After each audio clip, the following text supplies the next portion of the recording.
بسم اللہ الرحمن الرحیم۔ السلام علیکم ورحمۃ اللہ وبرکاتہ۔ الحمد للہ وکفی وسلام علی عباده الذین اصطفی، اما بعد۔ حاضرین و ناظرین، یہ درس نمبر 1447 ہے اور آج سورۃ الفرقان کی 3 آیتوں کی تلاوت اور تشریح کی جائے گی۔ آیت نمبر 51، 52 اور 53، 51، 52 اور 53۔ چلیے سب سے پہلے ہم 3 آیتوں کی تلاوت کرتے ہیں، لفظی ترجمے اور ترجمے کے بعد تشریح کرتے ہیں۔ اعوذ باللہ من الشیطان الرجیم، بسم اللہ الرحمن الرحیم۔ وَلَوْ شِئْنَا لَبَعَثْنَا فِي كُلِّ قَرْيَةٍ نَذِيرًا فَلَا تُطِعِ الْكَافِرِينَ وَجَاهِدْهُمْ بِهِ جِهَادًا كَبِيرًا وَهُوَ الَّذِي مَرَجَ الْبَحْرَيْنِ هَذَا عَذْبٌ فُرَاتٌ وَهَذَا مِلْحٌ أُجَاجٌ وَجَعَلَ بَيْنَهُمَا بَرْزَخًا وَحِجْرًا مَحْجُورًا۔ صدق اللہ العظیم۔ لفظی ترجمہ یوں ہے، ولو اور اگر شئنا ہم چاہتے، لبعثنا تو البتہ ہم بھیجتے، فی کل قریۃ ہر بستی میں، نذیرا ایک ڈرانے والا۔ فلا تطع چنانچہ آپ اطاعت نہ کریں، الکافرین کافروں کی، وجاہدہم اور آپ ان سے جہاد کریں، بہی اس قرآن کے ذریعے، جہادن کبیرہ جہاد خوب زور سے۔ وَهُوَ الَّذِي اور وہی ہے اللہ جس نے مرج البحرین 2 سمندروں کو ملا دیا، ھذا عذب یہ میٹھا ہے، فرات خوب میٹھا، وھذا اور یہ ملح کھارا ہے، اجاج نہایت کڑوا، وجعل اور اللہ نے بنا دیا، بینہما ان دونوں کے درمیان، برزخن ایک پردہ، وحجرا محجورا اور مضبوط آڑ۔ ترجمہ یوں ہے، اور اگر ہم چاہتے تو ہر بستی میں ڈرانے والا بھیج دیتے، تو تم کافروں کا کہاں نہ مانو اور ان سے اس قرآن کے حکم کے مطابق بڑے شد و مت سے لڑو۔ اور وہی تو ہے جس نے 2 دریاؤں کو ملا دیا، ایک کا پانی شیریں ہے پیاس بجھانے والا، اور دوسرے کا کھارا چھاتی جلانے والا، اور دونوں کے درمیان ایک آڑ اور مضبوط اوٹ بنا دی۔ ان 3 آیتوں میں 6 باتیں بتلائی گئی ہیں۔ پہلی بات، اگر ہم چاہتے تو ہر بستی میں ڈرانے والا بھیج دیتے۔ دوسری بات، آپ کافروں کا کہاں نہ مانو۔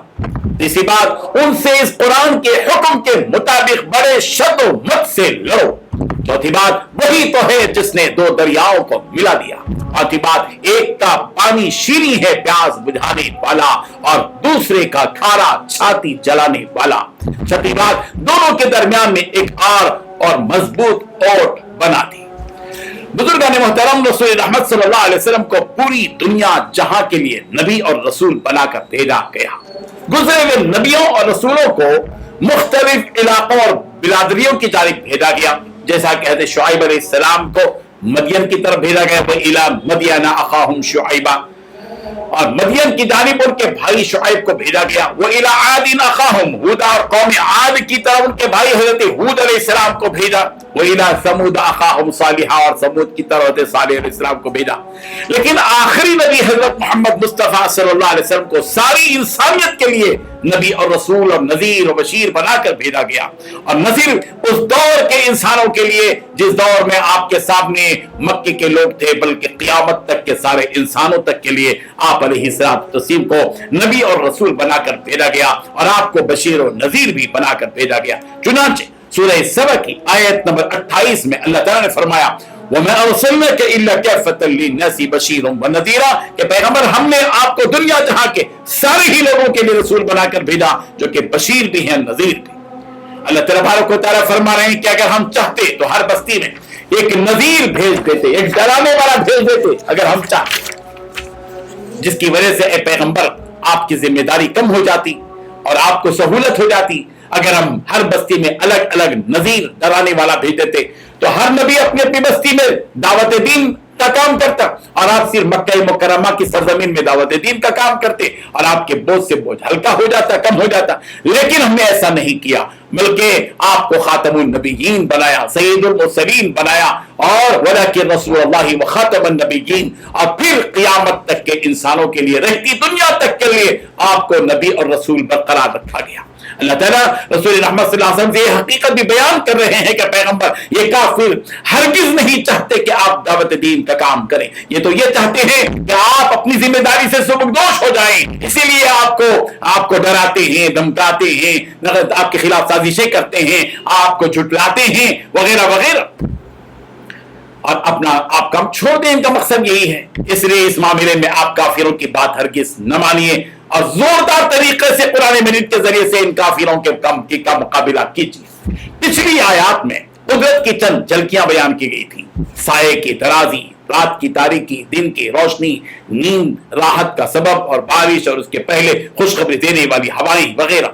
اس کے بعد قدرت کی ایک اور جھلک بتائی جا رہی ہے یہاں پر، وہ یہ کہ اللہ تبارک و تعالی نے دو دریاؤں کو ملا دیا، ایک طرف میٹھا اور پیاس بجھانے والا پانی، تو دوسری طرف کھارا اور چھاتی جلانے والا پانی. اور قدرت کا عجوبہ یہ ہے کہ ان دونوں دریاؤں کے درمیان کوئی آر نہیں ہے، مگر اس کے باوجود میٹھا پانی اپنی جگہ اور میٹھا ہے اور خوشگوار ہے، اور کھارا پانی اپنی جگہ بدمزہ، اور وہ دونوں ایک دوسرے سے ملنے کے باوجود اپنی کیفیت میں جدا جدا ہیں. نہ میٹھا پانی کھارے پانی میں داخل ہوتا ہے اور نہ کھارا پانی میٹھے پانی میں داخل ہوتا ہے. نظر آنے میں تو دونوں کے درمیان میں کوئی چیز نہیں ہے، مگر اللہ تبارک و تعالیٰ نے وہاں ایک آر رکھی ہے، ایک خاص قسم کی آر جو قدرت کا عجوبہ ہے. اللہ تبارک و تعالیٰ نے ان دونوں کے درمیان میں جو آر بنا دی ہے اور رکاوٹ رکھ دی ہے، جس کی وجہ سے دونوں ایک دوسرے سے گھلتے ملتے نہیں ہیں بلکہ ساتھ ساتھ چل رہے، باوجود یہ کہ ظاہری کوئی آر نہیں، یہ قدرت کا ایک عجیب کرشمہ ہے. سورۃ الرحمن میں بھی یہ بات بتائی گئی، مرج البحرین یلتقیان بینہما برزخ لا یبغیان. اس نے دو دریاؤں کو اس طرح ملا دیا کہ وہ باہم ملے ہوئے ہیں اور ان دونوں کے درمیان میں ایک حجاب ہے اور آر ہے. مولانا شبیر احمد عثمانی رحمۃ اللہ علیہ اپنی تفسیر میں تحریر فرماتے ہیں کہ ارکان سے چاٹگام تک دریا کی شان یہ ہے کہ اس کی دونوں جانب بالکل الگ الگ نوعیت کے دو دریا نظر آتے ہیں، ایک کا پانی سفید اور دوسرے کا پانی سیاہ. سیاہ دریا میں سمندر کی طرح طوفانی تلاطم اور موجیں ہوتی ہیں، اور سفید دریا بالکل ساکت رہتا ہے. کشتی سفید میں چلتی ہے اور دونوں دریاؤں کے بیچ ایک دھاری سی برابر چلی گئی ہے. لوگ کہتے ہیں کہ سفید پانی میٹھا ہے اور سیاہ پانی کڑوا ہے.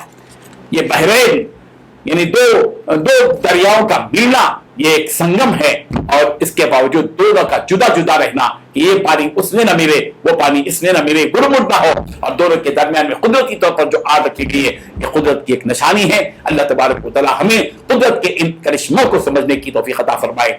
آمین. وآخر دعوانا ان الحمد للہ رب العالمین.